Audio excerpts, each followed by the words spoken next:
Inihahanda na ng Agriculture Department ang ayuda para sa mga magsasakang naapektuhan ng shear line sa bansa.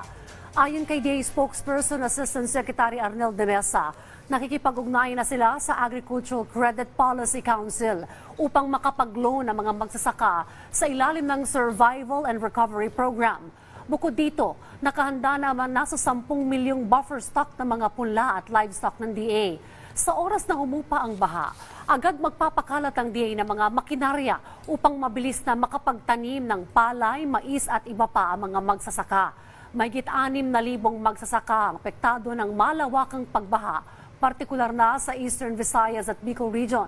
Umakyat na rin sa 147 million pesos ang pinsala ng baha sa agrikultura. Nagkakahalaga ito ng 25,000 pesos sa bawat apektadong magsasaka. Wala itong collateral at walang interest at pwedeng bayaran sa loob ng 3 taon.